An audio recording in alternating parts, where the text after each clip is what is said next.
Hello, I'm going to share with you how I would go about creating and storing my data that I collect and my statistics that I collect during all of my workouts, including the bike and the Echelon Stride treadmill. You can do this for any of your connected equipment, whether it be the rower, the Reflect, again, Stride, and the bike.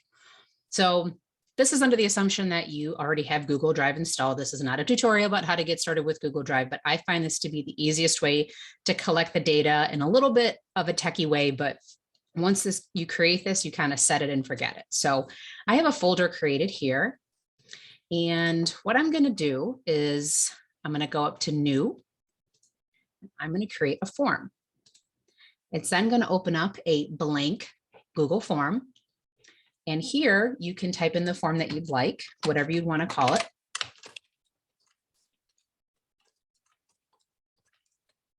And then I'm going to click out of here and I'm going to click up here and you see it grabbed this title from what I put in here.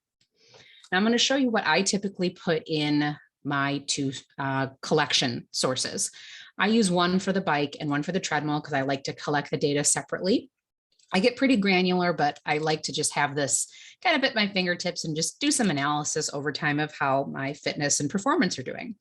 So I have all these types of questions and I'll go over these with you in just a few moments, but I'm collecting basically all the information that your Echelon workout gives to you after the workout is complete. So I have this question here, type of ride. Again, same thing for when I have a run, I plug in all these things. This is a pretty good summary of all the ones that are available in the app, but you don't have to include all of them. I also have a spot for others. So in case I most frequently do hills, fusion, endurance, I can add this later down here if I just don't want to add all of them. You'll see here in a moment. I add the duration. You can see here that I don't have them in numerical order. I just kind of put them in the order which I do them most frequently. And I'll show you how to move these around in a minute. Total output, the average resistance, average cadence, the miles. Again, this is for the bike. The other ones may be a little bit different. And then my average heart rate. I get this from my Apple Watch, and you'll be able to get that from your other smartwatches if you collect that. The app shows you your current heart rate, but at the moment it does not spit out your average heart rate. So keep that in mind. So let's go back to our demo here. Again, you've created a form. And Google does a nice job of predicting what type of question you're going to be inputting. So let's just copy it here, start typing, type of ride. It's going to keep it at multiple choice. I'm going to be very simple with this. Hills, fusion. And then this is where I do add other. Okay, so if you are consistently freestyle or something, just stick it at that. And you can see here, there's 6 little dots that pop up. You can click that and drag it to whatever order. So say you accidentally put something in order that you don't like, just click and drag. I like to hit this required button so that I know I'm submitting all of the information that I need and I don't accidentally submit the form without me filling that out. And I'm going to do that for all of them, but you don't have to. It's just how I do it. I recommend it, but again, completely up to you. Let's click that add question, that plus button. So let's do duration. And as I mentioned, I do 30, 45, 60, and then say you consistently randomly do a weird number. I always do 43 minutes for some of my rides because it butts up to the stuff I do on the treadmill. So I put in 43. Let's say on accident, I put that in, I put in an extra line, just click this X and it'll get rid of that option. Let's do a quick drag if you want to be numerical, however you'd like to do it. Now let's get into adding let's just forget about this. We'll do distance miles. And you see here, it changed that format from a multiple choice like it did up here to a short answer, which is pretty cool. And then something I'm going to do new for this year, which you don't see on my other ones, I'm just going to add notes because sometimes we like to track how we're feeling. You know, this was a crummy ride. I didn't get much sleep. I had a little too much fun the night before. If you want to track how you're doing, you know, based on your consistent performance versus random performance. If you do this drop down, I would click short answer just to make it look a little bit smaller on the screen. Anyway, so we have this how we'd like. Feel free to change this. You can get rid of this.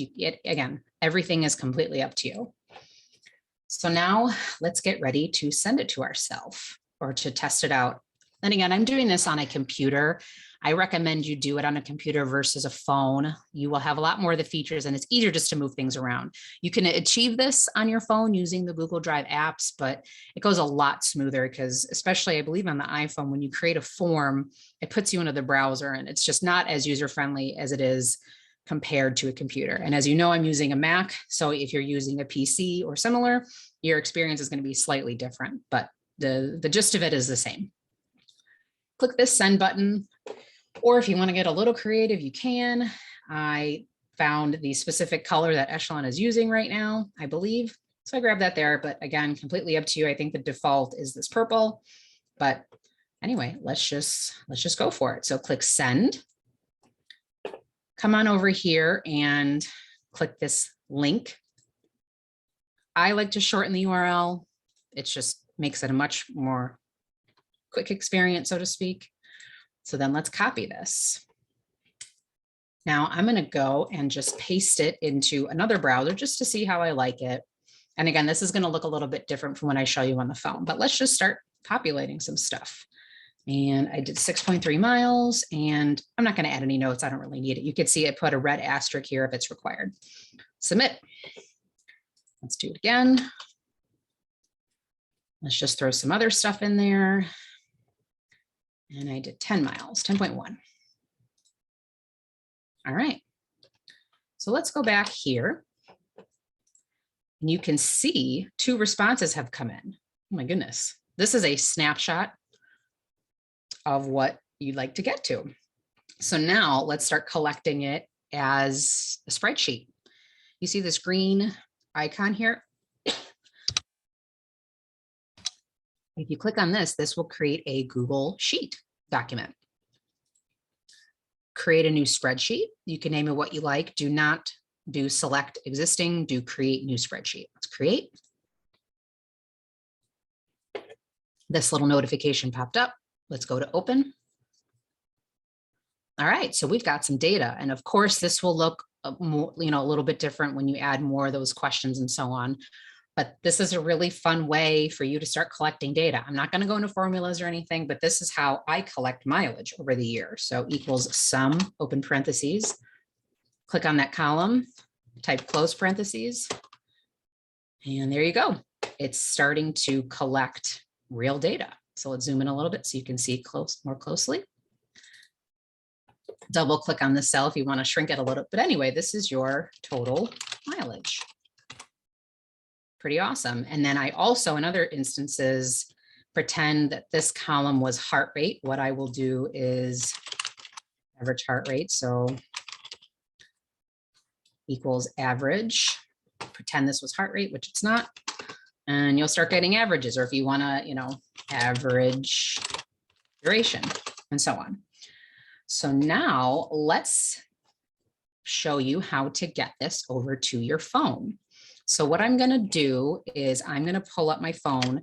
So get this form to yourself, whether you email it or you text it to yourself, however you want to get it to yourself. So you can I'm going to show you how I get this on my phone. So let me change applications here. Pardon me, I have to share my screen. And so now you're going to see what I see on my phone. So I've opened this link, so you can see here it is formatted for your mobile device. Let's start throwing it in there. Let's say I did 12 miles. Amazing, because every ride is amazing. Submit. Now, I will show you how I make this a bookmark. And as you know, I am doing this on an iPhone. So if it's on Android, it's obviously going to be a different experience, but I will show you how I do this on my iPhone or your tablet, however you want to do it. So we can do 2 things. We can make this a bookmark. So what I did was I clicked this bottom middle button, that share button, which I know you're familiar with, but let's add a bookmark. Okay, so this is added to my Safari bookmarks now. Let's also add this to the home screen so that you can easily click on it. This is how I do it the most efficiently. So same button, click that button, and let's go down to add to home screen, that plus button underneath the magnifying lens, add to home screen. Similar thing. So I'm going to bike tracking. Here we go. Add. And look at that. You see that purple icon right there? Booyah. So you don't have to save anything and it's right there. This is how I do it. I have a separate one for when I'm also tracking my stride workouts, because like I said, I want to be very, very granular. This experience is similar on Chrome and other browsers, but that's how I complete this on an iPhone. So if you have any questions, feel free to comment here. I will do my best to answer them, but I hope you enjoyed this quick tutorial. Thanks for watching.